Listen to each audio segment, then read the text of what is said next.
more on this, Dr. Irshad Ali Shaikh, the health security lead and interim head of the World Health Organization, Turkey, joins me now from Ankara. Doctor, thank you so much for your time. Now, in that story, we've outlined some of the measures Turkey has taken in caring for the elderly in nursing homes. Now, you've been quoted recently as saying these measures by Turkey are, quote, very impressive. Just take us through how the measures have been different to what other countries around the world have done. Thank you. Good afternoon, and thank you for giving us this opportunity again. While we are talking about elderly, I must say Happy Mother's Day to you and your viewers across the globe.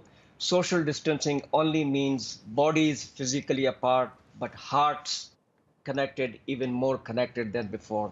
Elderly are our social capital, and we must call upon them virtually, call them, do screen time, and lift their physical, social, and mental health.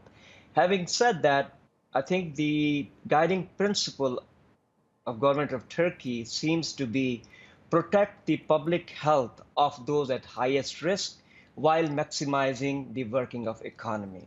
So as your short film already documented, we had 3 months lead time because of our surveillance at points of entry. So the first case, we had 3 months as compared to start of the outbreak in Wuhan.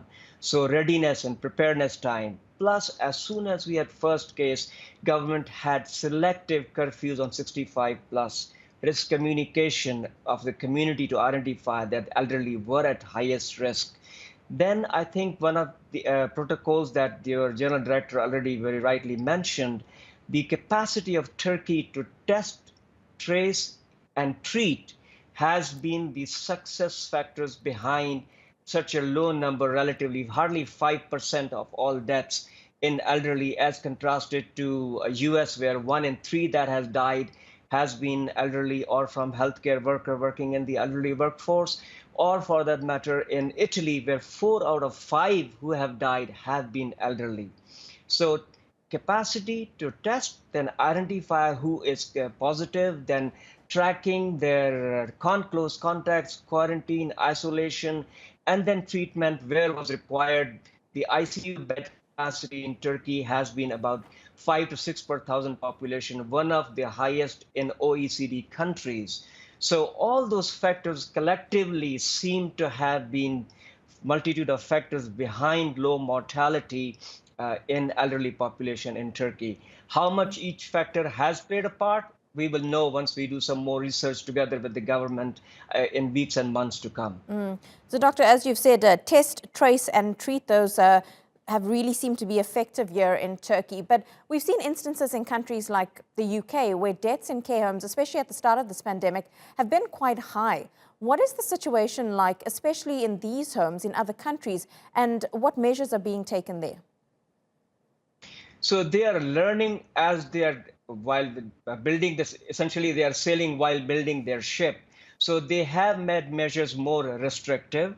The restrictions on visitors have been more aggressive in terms of testing protocols and regimens. They have highlighted these groups as at high risk. So priority for testing has been on elderly and those who are their visitors actually have been very, very restricted, only in urgent cases. But the healthcare workforce that is providing care to elderly are being regularly tested. So I think this, again, couple of measures together, but learning on the curve. And I think what led to initial high rise of mortality in those countries were because they were hit earlier in the game and hit bad and hit fast. So now with the weeks and months in the epidemic and the pandemic rather, they are learning on the curve. Testing is becoming more available for priority and high-risk groups. Community awareness is being raised. Treatment capacity, ICU capacity is being allocated more to elderly. So collective multitude of factors is now being instituted across protocols, various protocols to reduce mortality, increase testing, and also make sure that the cases and infections within this high-risk community is as low as possible. Dr. Irshad Ali Shaikh, really appreciate your time and your insight there live to us from Ankara. Thank you.